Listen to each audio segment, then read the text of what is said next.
오늘도 우리 하나님의 은혜를 삼함에 나온 사랑하는 성도님들에게 하나님의 평강과 기쁨이 가득하기를 바랍니다. 옆에 분에게 한번 인사하실까요? 하나님이 당신을 사랑하십니다. 하나님께서 당신에게 복 주시기를 바랍니다. 하나님께서 당신을 지키시기를 바랍니다. 하나님께서 당신에게 평강 주시기를 바랍니다. 그렇게 되기를 바랍니다. 실존주의 철학자 키에르케고르가 절망은 죽음에 이르는 병이다, 그런 말을 했습니다. 우리 인생들을 가장 절망에 빠뜨리는 일이 여러분 뭐라고 생각하세요? 뭐가 우리 인생을 가장 절망에 빠뜨리는 걸까요? 죽음이겠죠. 이 죽음의 이 세력 앞에서 누구도 그 죽음을 이길 힘을 발휘하지 못합니다. 한번 죽는 것은 사람에게 정해져 있기 때문에 분명히 우리는 그 죽음을 받아들일 수밖에 없는 그런 존재들이지요. 지난 연말에 국가적으로 큰 아픔을 겪었습니다. 태국에서 출발해서 한국의 모안공항에 도착하려던 제주항공 여객기가 큰 사고를 당했죠.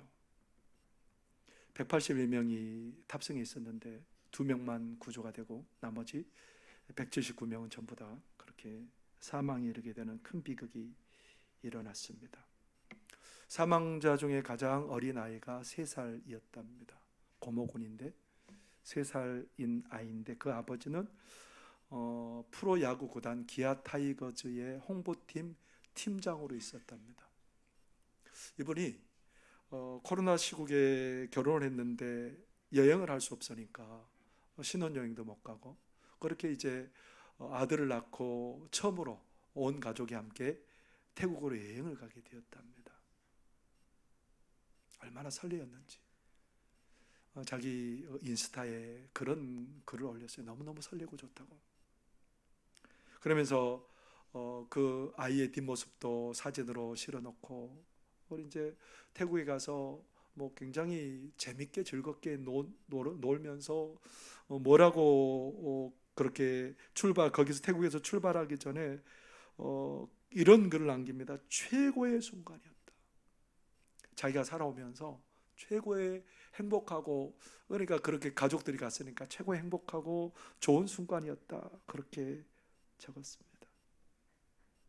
원래 이 가족이 사고 난 다음 날 귀국하기로 했는데 그 제주항공 그 자리가 있어서 그냥 그 자리를 해서 타고 왔어요. 그래서 그 사고를 당한 거예요. 그의 어머니가 뭐라고 하면서 눈물을 흘리냐면, 매주 손자를 데리고 와서 그 가족 보는 낙으로 살았는데 그렇게 하면서 하염없이 눈물을 흘렸답니다.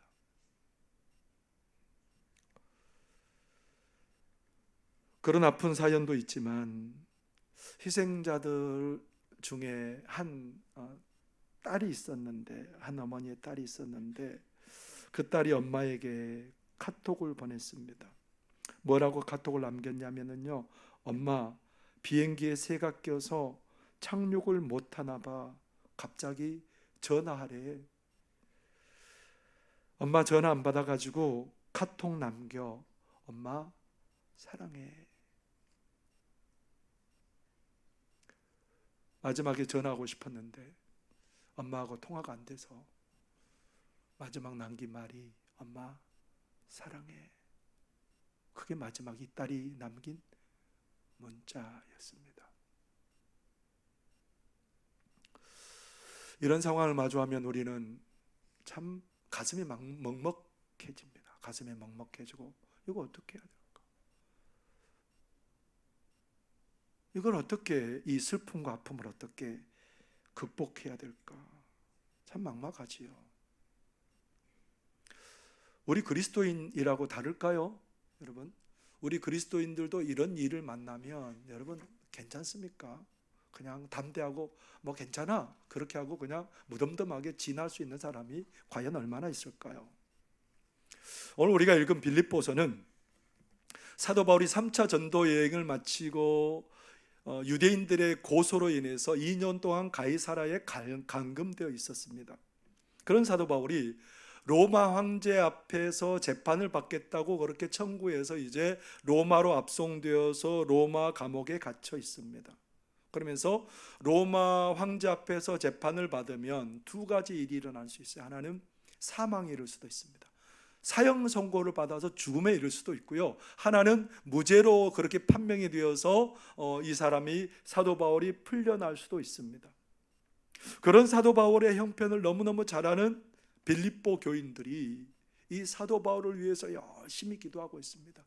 이 사도 바울이 빌립보 교회를 세운 때는 사도 바울 2차 전도 여행 때 빌립보 교회를 세웠는데 이 빌립보 성도들이 사도 바울을 너무너무 믿고 사랑하는 거예요. 자기들에게 복음을 전해준 그 사도 바울이 너무너무 존경스럽고 너무너무 사랑스럽고, 그래서 사도 바울이 데살로니가에서 선교할 때에 선교 헌금을 보내서 사도 바울을 도왔습니다. 한두 번 했으면 됐을 텐데 사도 바울이 지금 모든 선교 사역 다 마치고 로마 감옥에 갇혀 있는데 성도인 에바브로디도를 바울에게 보냅니다. 가서 옥바라지를 좀 하고 그리고 거기에 헌금을 또 보내서 사도 바울이 옥중 생활을 잘 이어나갈 수 있도록 그렇게 돕는 역할을 했던 사람들이 누구냐면 빌립보 교인들이에요. 빌립보 교인들이 사도 바울을 위해서 뭐라고 기도했겠어요? 뭐라고 기도했을까요? 하나님, 우리 사도 바울 선생님 빨리 풀려나서 우리와 함께 또 얼굴도 보고 마음껏 복음의 사역 감당하도록 좀 도와주세요. 그렇게 기도했을 것 같습니다. 내일 알 수 없는 그런 상황 가운데 있는 사도 바울, 어떤 태도를 보일까요? 사도 바울의 말 한마디는, 사도 바울의 태도는 이 빌립보 성도들에게 지대한 영향을 미칠 수 있습니다. 내일 알 수 없는 그 상황에서 답답해 죽을 지경이다 그렇게 얘기했을까요? 사도 바울은 내일을 알 수 없는 상황 속에서도 기뻐하고 또 기뻐한다 그렇게 말합니다. 이 빌립보서가 기쁨이 주제예요. 기쁨이에요. 옥에 갇혀 있는 그 사도 바울이 빌립보 교회 성도들에게 기쁨을 얘기하고 있습니다. 빌립보서 1장 18절 함께 읽어볼까요? 함께 읽겠습니다. 시작.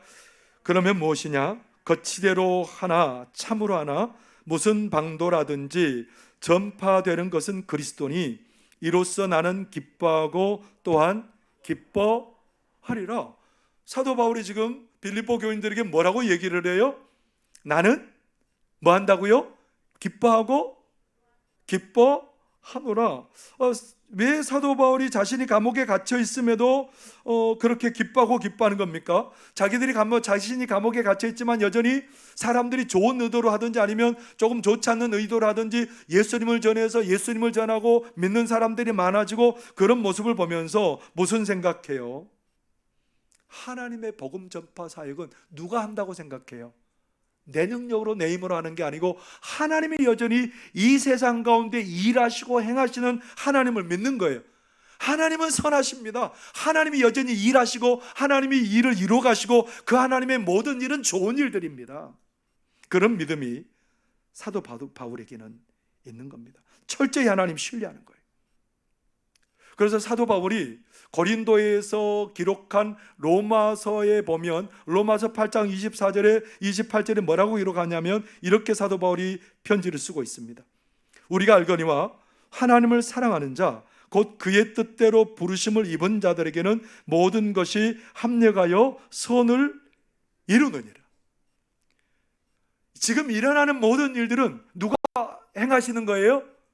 하나님이 이루시는 거예요. 그래서 하나님이 무슨 일을 하든지 사도 바울은 그 하나님을 신뢰하는 거예요. 하나님, 저 하나님 믿습니다. 저에게 무슨 일이 일어나도 저는 하나님의 그 선하심을 믿습니다. 사도 바울이 그 믿음의 고백을 하고 있는 거예요. 그런데 여러분, 우리는 어때요? 내가 원하는 일 꼭 꼬집어 놓고 뭐라고 말해요? 하나님 이거 꼭 이루어 주셔야 됩니다. 이거 안 이루어 주시면 안 됩니다. 하나님, 내가 원하는 일이 아니면 그거 하나님의 뜻 아닌 것 같아요. 우리 그렇게 고집하고 살아갈 때가 많습니다. 그런 우리라면 빌립보 교인들에게 뭐라고 편지할 것 같아요? 만약에 우리가 사도 바울의 입장이라면 뭐라고 편지할까요? 가이사랴에 2년 감금된 것도 억울한 일인데 이 로마 감옥에 갇혀서 언제 죽을지 모르는 상황에 불안하고 답답하지요. 성도 여러분, 제가 불안해 죽겠습니다. 내일 어떤 일이 일어날지 몰라서 지금 열심히 복음을 전해도 부족할 판에 이렇게 갇혀 있어서 너무 답답하고 불안하고 염려스럽습니다. 우리 같으면 그렇게 썼을 거예요. 근데 사도 바울은 뭐라고 쓰고 있는 거예요? 나 기쁘다라는 겁니다. 하나님이 하시는 일은 나에게 어떤 일이 닥치든지 그것이 나에게 가장 귀한 일이고 그것이 나에게 구원을 가져다 주는 일이다 라고 그는 믿고 있는 거예요. 무슨 일이 일어나든지 그것이 하나님이 나에게 주신 가장 귀한 일이라고 고백해요. 그것은 나에게 구원이 된다고 고백해요.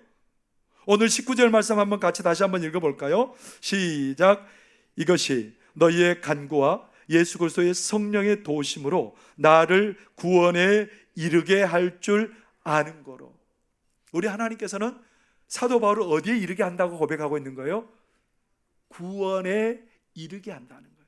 내가 설령 지금 사형 선고를 받아서 그렇게 죽는 일이 있을지라도 그것은 나에게 뭐가 된다는 거예요? 하나님이 나에게 주시는 구원이라고 생각해.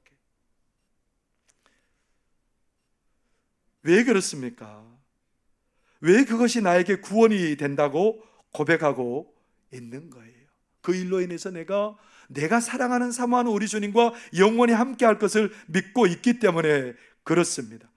내가 이 세상을 떠나 예수님과 함께 있는 것이 구원이 된다고 그는 믿고 있는 거지요. 23절 말씀 우리 한번 같이 더 읽어볼까요? 시작. 내가 그 둘 사이에 끼었으니 차라리 세상을 떠나서 그리스도와 함께 있는 것이 훨씬 더 좋은 일이라 그렇게 하고 싶으나. 사도 바울은 어떻게 하고 싶다고요? 내가 죽어서 어디에 가면, 우리 주님께 가면 그게 나에게 구원이 되고 참 나 그거 바란다. 여러분 그럴 수 있어요? 하나님 나 빨리 죽어서 하나님 품에 가고 싶습니다. 보통 사형수들은 어떤 마음일까요? 아무리 못된 짓을 저질렀어도 사람들이 뭘 원해요? 사형받기를 원하지 않아요. 무기징역이라도 생명을 계속해서 연장해서라도 감옥에서 있을지라도 그렇게 살기를 원하는 게 사람들의 심리죠. 사형 선고를 받은 사람들은 하루하루가 불안한 거예요. 문 여는 소리만 들려도 불안한 거예요. 혹시 사형 집행관이 와가지고 나를 사형에 처하게 하지 않을까? 근데 사도 바울은 오늘 뭐라고 말해요? 혹시 죽을지도 모르지만 하나님이 나를 그렇게 죽게 하시면 그것도 하나님의 구원의 은혜다라고 고백을 하고 있는 겁니다. 왜 사도 바울은 이처럼 죽는 것도 그렇게 하나님의 구원의 은혜라고 고백할 수 있는 걸까요? 고린도전서 15장에 보면 사도 바울이 고린도 교인들에게 편지합니다. 전체 16장의 내용 중에 15장이 가장 긴 장이에요. 그것을 우리는 부활장이라고 부르잖아요. 그 부활장에는 뭐가 나와 있어요? 우리가 죽는 것으로 끝나는 게 아니고 우리가 죽음으로 말미암아 그 예수님과 함께하고 그 영광 중에 우리가 들어가게 될 거라는 것을 계속해서 부활장에서 얘기를 하죠. 그래서 우리 믿는 성도들에게 당하는 그 문제는 이 부활의 소망을 가지면 어떤 것도 문제가 되지 않는다는 거예요. 고린도전서 15장 42절에서 44절의 말씀 이렇게 기록하고 있습니다. 자의 부활도 그와 같으니 썩을 것으로 심고 썩지 아니할 것으로 다시 살아나며 욕된 것으로 심고 영광스러운 것으로 다시 살아나며 약한 것으로 심고 강한 것으로 다시 살아나며 육의 몸으로 심고 신령한 몸으로 다시 살아나나니 육의 몸이 있은즉 또 영의 몸도 있느니라. 사도 바울은 죽는 것으로 끝나는 것이 아닌 것을 너무 잘 알고 있는 거예요. 오히려 죽음은 어디로 들어가는 관문이에요? 우리 주님과 함께하는 관문일 뿐이에요. 그냥 통과하는 문일 뿐이에요. 그것을 알고 있기 때문에 사도 바울은 지금 자기가 죽어도 그것이 하나님이 나에게 주시는 구원의 은혜라고 믿고 있는 겁니다. 사도 바울이 예수님을 믿기 전에, 그리고 예수님 믿기 시작하면서부터 지금까지 절대로 뇌리에서 잊혀지지 않는 사건이 하나 있습니다. 여러분, 그 사건이 뭘까요? 스데반 사건이에요? 맞아요.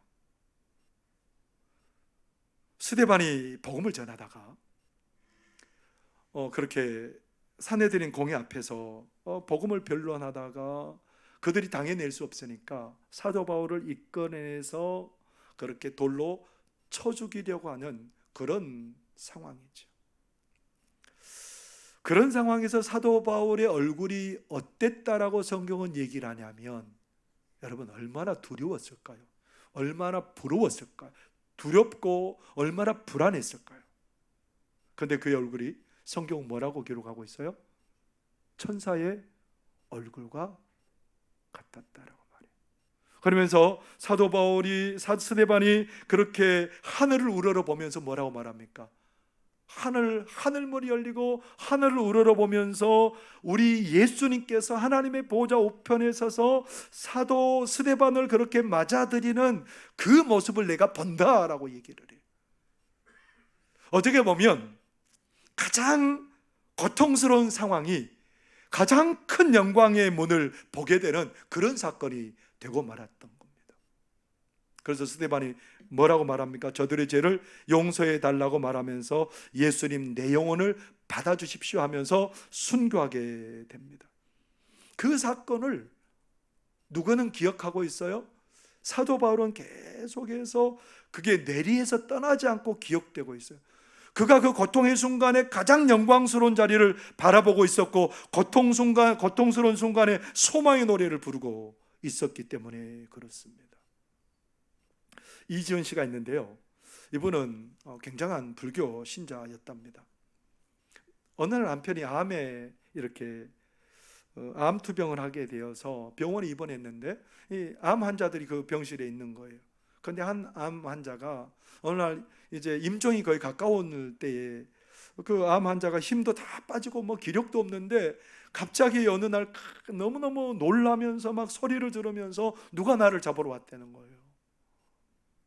누가 나를 잡으러 왔는데 가기 싫다는 거예요. 그래서 그 아내의 이름을 막 불러서 아내를 잡아가지고 뭐 아내의 머리를 막 이렇게 겨드랑이에 끼고 절대 가지 말라고, 나 지금 너무너무 두렵고 불안하다고.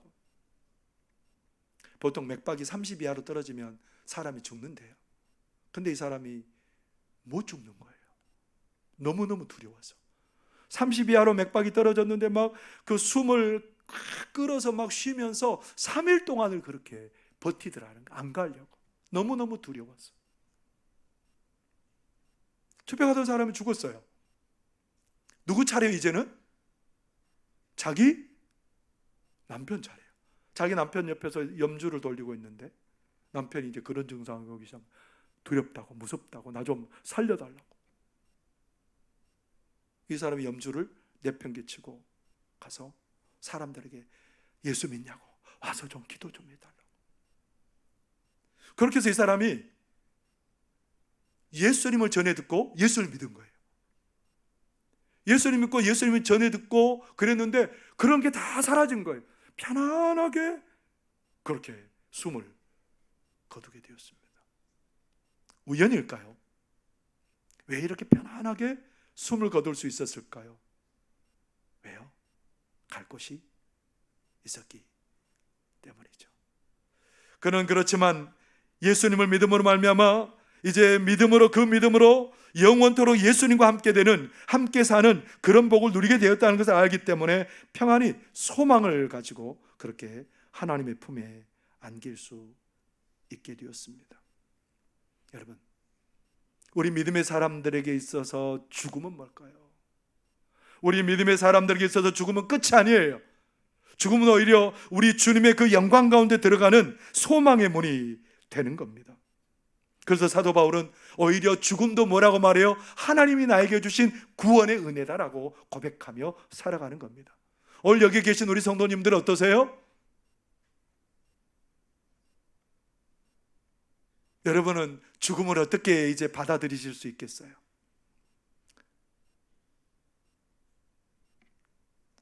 오늘 사도 바울은 이 죽음뿐만 아니라 자신이 세상을 떠나 예수님과 함께 하는 것도 너무 좋지만 그러나 이 세상의 삶도 너무너무 좋다라는 것. 참 그렇죠? 사도 바울이 이 세상에 사는 것도 좋다고 얘기하는 이유는 그것이 예수님을 위해서 살아갈 수 있는 기회가 되기 때문에 그렇다고 말합니다. 오늘 본문 1장 24절 25절 같이 한번 더 읽어볼까요? 시작. 내가 육신으로 있는 것이 너희를 위하여 더 유익하리라. 내가 살 것과 너희 믿음의 진보와 기쁨을 위하여 너희 무리와 함께 거할 이것을 확실히 아노니. 사도 바울은 오히려 뭣도 유익하다고요?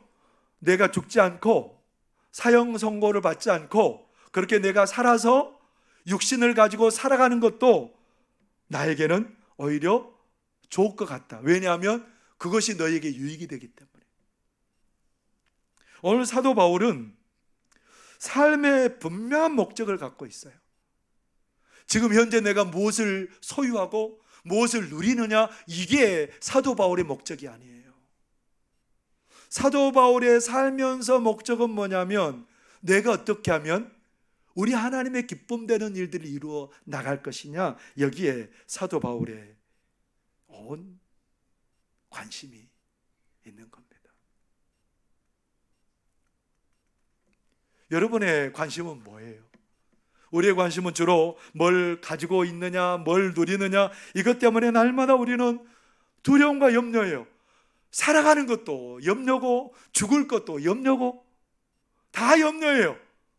여기 연세 드신 분들 뭐라고 생각하냐면, 목사님, 나는 자다가 하나님 품에 안겼으면 좋겠어요. 죽는 것도 두려움이에요. 사는 것도 내일 무슨 일이 일어날지 모르니까 염려고 두려움이에요. 근데 사도 바울은 죽는 것도 행복이에요. 그것이 구원이기 때문에. 사는 것도 행복이에요. 살아서 내가 주님의 일들을 하고 주님 기뻐하는 일들을 감당할 수 있어서 너무너무 행복한 거예요. 사는 것도 소망이고 죽는 것도 소망이고 행복인 거예요. 사는 게 너무 행복한 거예요. 왜냐하면 하나님의 뜻을 이루는 거기 때문에. 그래서 그런 얘기를 하죠. 25절을 새번역 성경은 이렇게 번역하고 있습니다. 나는 이렇게 확신하기 때문에 여러분의 발전과 믿음의 기쁨을 더하기 위하여 여러분 모두와 함께 머물러 있어야 할 것으로 압니다. 내가 살아있어서 여러분들이 더 믿음으로 진보를 이루게 하고, 그리고 여러분들의 믿음의 기쁨을 더 누리게 하는 것이 하나님이 기뻐하는 거다. 그래서 사도 바울의 기쁨은 뭐냐면 우리 주님이 기뻐할 일들을 이루어가는 거예요. 그것이 뭡니까? 내가 뭘 소유하고 내가 뭐를 누리고, 그게 아닌 거예요.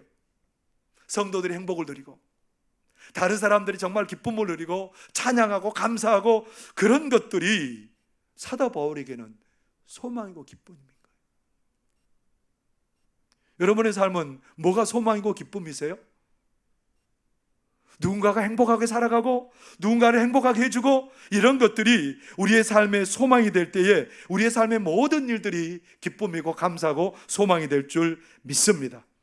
그런 모든 것들을 우리 하나님은 아시고 결국은 영원한 기쁨과 상급으로 우리에게 주시겠다고 그렇게 말씀하시죠. 사도 바울이 디모데에게 하는 편지를 통해서 이렇게 쓰고 있습니다. 디모데후서 4장 7절에서 8절의 말씀입니다.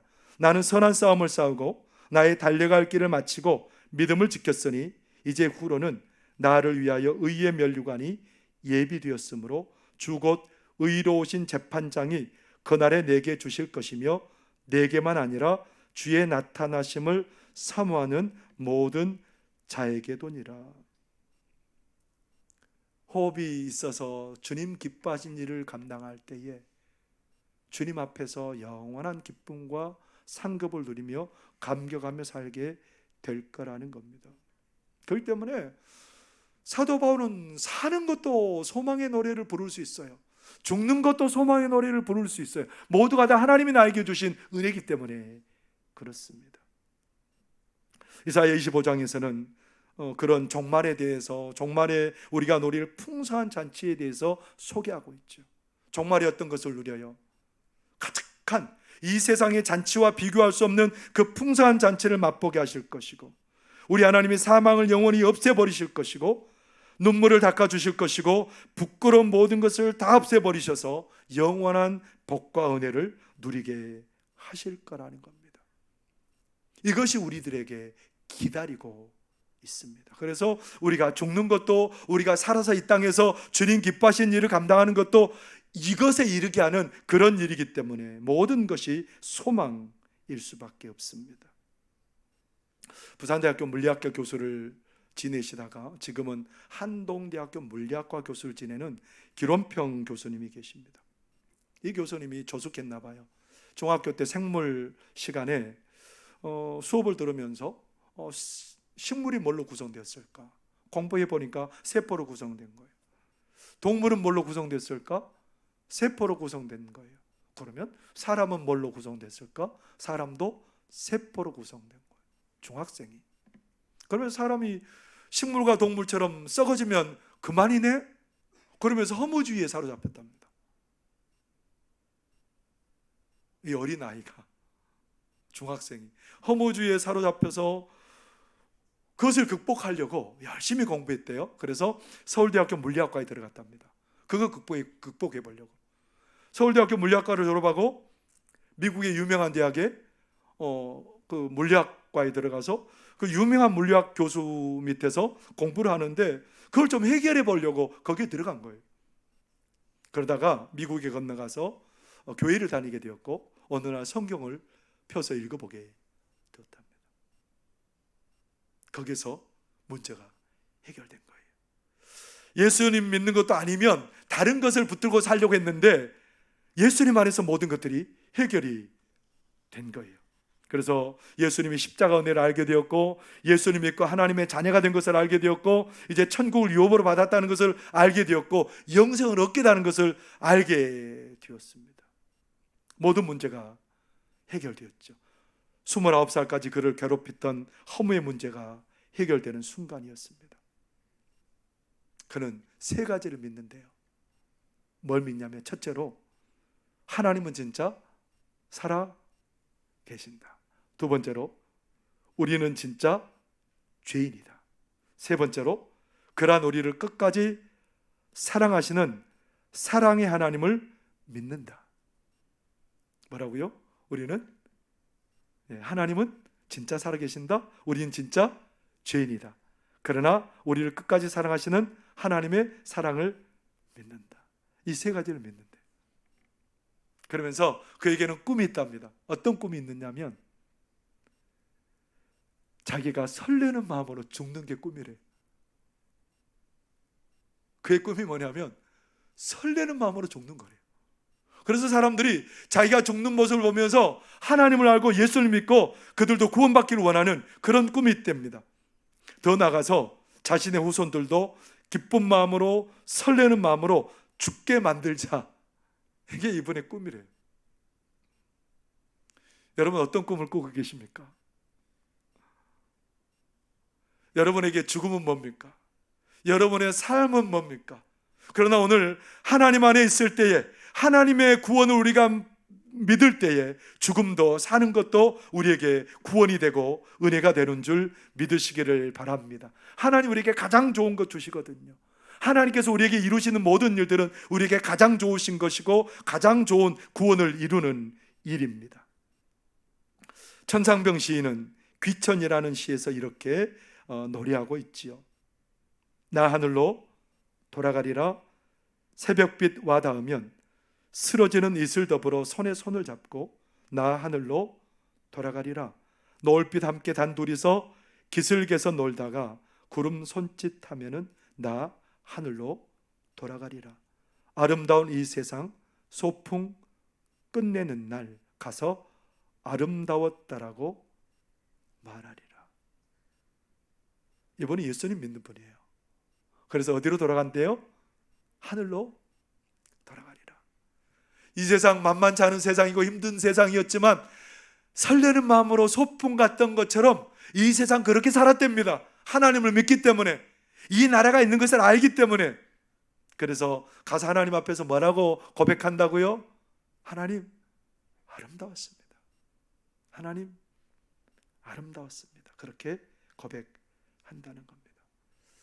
예수 그리스도 안에서 우리의 죽음도, 예수 그리스도 안에서 우리의 소망도, 우리의 삶도 다 소망이 되는 줄 여러분 믿으시기를 바랍니다.